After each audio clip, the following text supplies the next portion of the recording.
Ferpa Exceptions. We're about to deep dive into Ferpa Exceptions. But before we do, let's do a quick recap of Ferpa law so that we understand why these exceptions exist. Ferpa, the Family Educational Rights and Privacy Act, grants three main rights to parents of minors and students who have turned 18. First, they have the right to access their students' educational records. Second, they have the right to seek to amend those educational records. Third, they have the right to consent to disclose their students' personally identifiable information. This last one about the right to consent to disclose information is where Ferpa exceptions come into play. As an LEA, or local educational agency, you have a lot of student information, also known as PII, personally identifiable information. Are we done with the acronyms? Oh, we are. Good. You're entrusted with this student information, and so you should only share it with others with written parental consent or by using one or more of the Ferpa exceptions.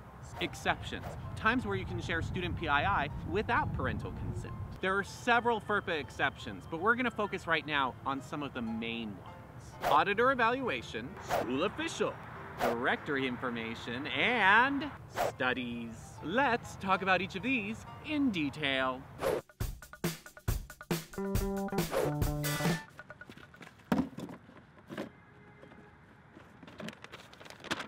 Audit or evaluation. Politicians, am I right?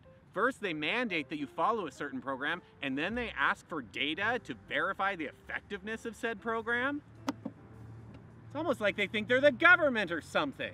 This exception refers specifically to the audit or evaluation of a federal or state-supported education program, or to enforce or comply with federal legal requirements related to that program, whether they give you money or not.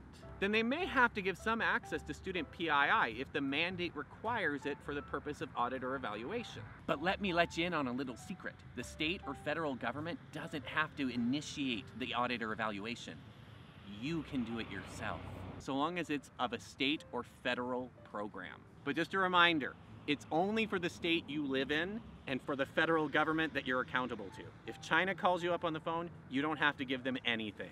I'll never make that mistake again. Similar to other exceptions with Ferpa, there are some requirements for sharing the data correctly. First, the entity receiving the data has to be either a state or local educational authority or the authorized representative of such an authority. Second, a written agreement has to be in place that ensures that the data are only used for the authorized purpose. That means there has to be protections against unauthorized redisclosure.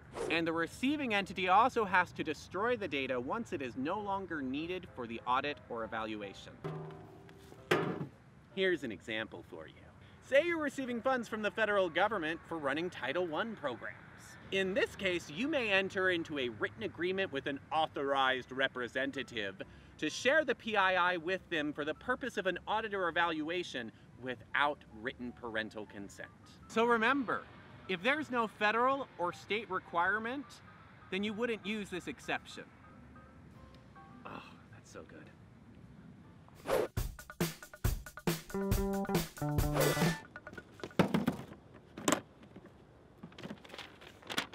Studies exception. Has this ever happened to you? Hello, who is this? Oh, hi, Bob the researcher. How's the family? Are you publishing or perishing, Bob? What's that? You're interested in some educational data about that product our students are using? Oh yes, Bob, we would love to give you so much student personally identifiable information. Does Ferpa allow this? You should never give student personally identifiable information to a researcher just because they ask, even if they say please. If an LEA wants to have a study done, they can contract with a researcher and even share student personally identifiable information without written parental consent using the studies exception. That is, provided a few conditions are met. The study must be done for or on the educational entity's behalf and for an educational purpose. Ferpa specifically mentions, how did you do that? That was magic. Ferpa specifically mentions three purposes. 1, to develop, validate, or administer predictive tests. 2, to administer student aid programs. 3, to improve instruction. The data can only be shared with a written agreement in place that specifies the purpose, scope, and duration of the study, what data are to be shared, that the data shared can only be used for the purposes of the study. They can't be using that data for some other side research they got. If it's not for you, they can't do it. And that the data must be destroyed at the request of the educational entity or after the study is done. For example, let's say your district is invested in some reading software and you want to know just how effective that reading software is. Now, the reading software isn't a part of a federal or state mandate, so the Audit Evaluation exception would not apply. But the studies exception would, since the purpose is to improve instruction. You could contract with a local researcher, perhaps at, I don't know, a university, and create a written agreement for sharing that data. And remember, researcher calls you, you call the researcher, doesn't matter. Question is it for or on your behalf? For your behalf or on your behalf? That is the question.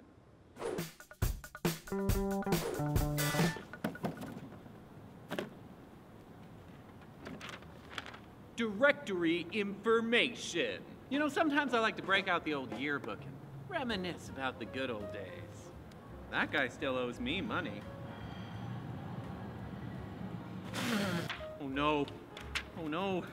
Student pictures, student names, participation in officially recognized sports and activities. This is all PII! But yearbooks like this are actually okay, thanks to the Ferpa Directory Information exception. Directory information is information about a student that generally wouldn't be considered harmful or an invasion of privacy if disclosed. Examples might include a student's name, gender, birth date, picture, or many others. You know, there are many situations where a school might want to make this information public, such as a playbill for the school play, the names, height, and weight of an athlete in a sporting event, a list of student names for Valentine's Day, or photos in a school yearbook. You get the idea. Directory information has no requirement for the school to control the information once it's been shared. Once it's out there, it's out there. It's important to remember that directory information, it's going to be different from one LEA to another LEA. It's even going to be different from one school to another school within the same LEA. And that's because each LEA and school gets to decide what they have designated as directory information. Now that you know what it is, here are the rules. Rule number 1, don't feed your directory information after midnight. Wait, what's that? That's the plot of Gremlins? What about the water stuff? Okay, that's also Gremlins. Okay, my mistake.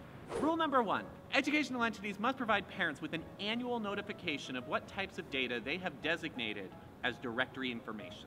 Note that FERPA allows you to go beyond this and have a limited directory information policy, where you would indicate specifically who you'll be sharing the data with and for what purposes.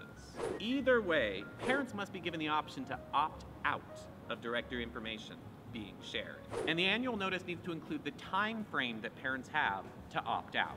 But that means that if a parent has opted their student out of directory information, then they shouldn't appear in any publications that use directory information, like a yearbook. Sorry, Sally, you'll just be known as no photo available till the end of time. This will require that LEAs and schools have some sort of way of tracking opt-outs to ensure that student data are being shared correctly. Because of these opt-outs, there are many situations where you may be sharing essentially directory information, but you may not want to use that exception. For example, an online educational app might only require a student's name to create an account. Harmless, right? But if the parents have opted out, then the student wouldn't be able to use that app in class. That's why for educational apps, you'll most likely want to use the school official exception and not directory information. So to summarize, annual notification, allow the parents the option to opt out. But you don't have to take my word for it. Just take a look. It's in a book. A reading rainbow.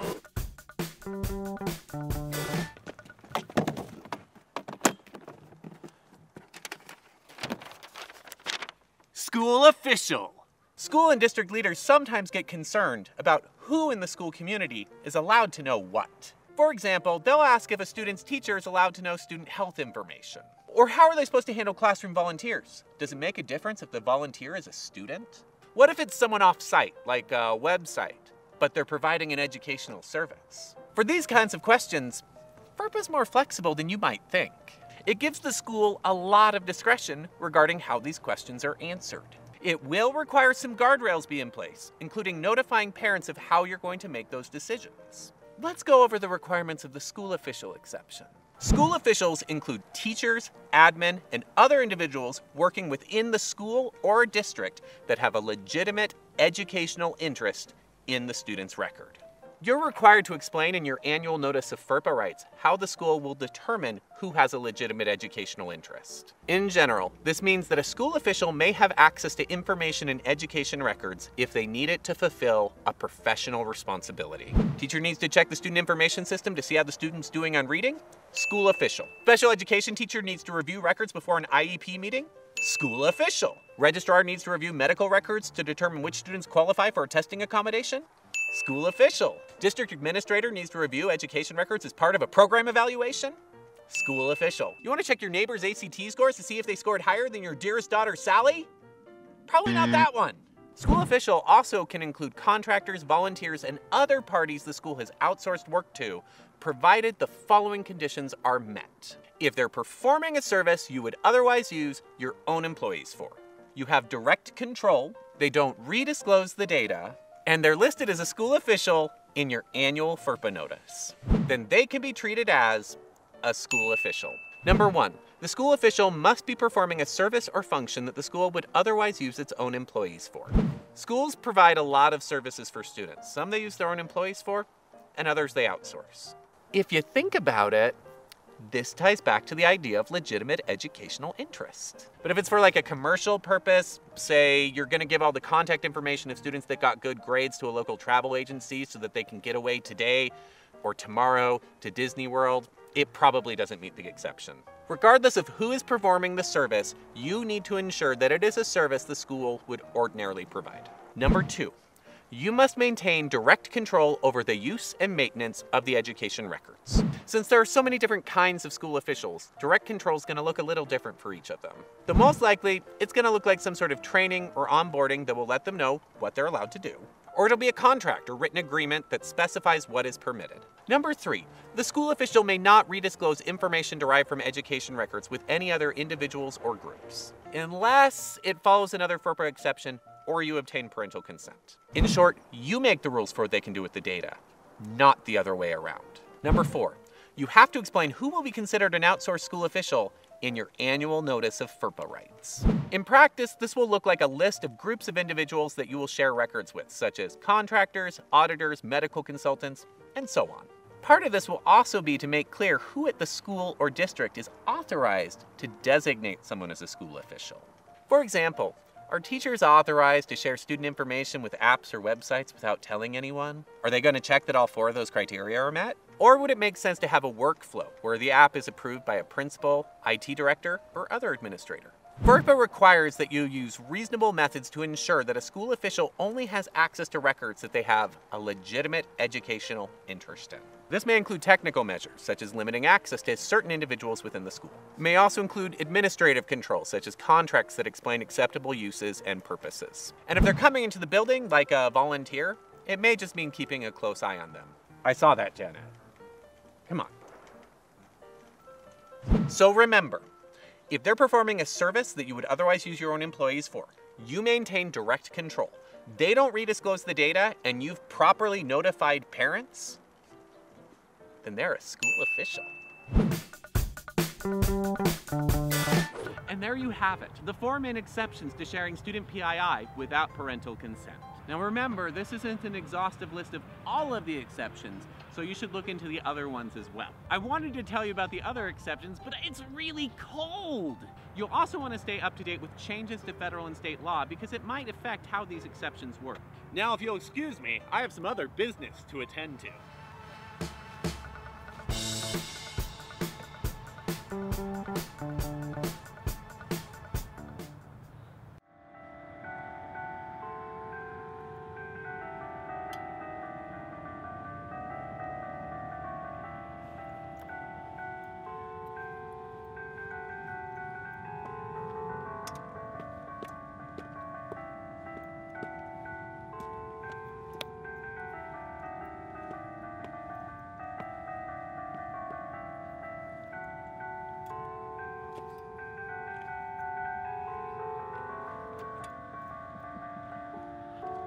How long is this gonna go?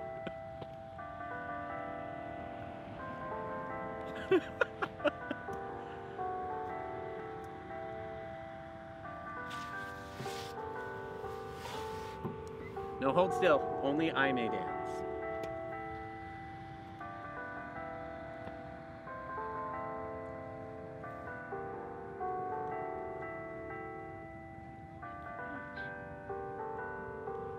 Second verse.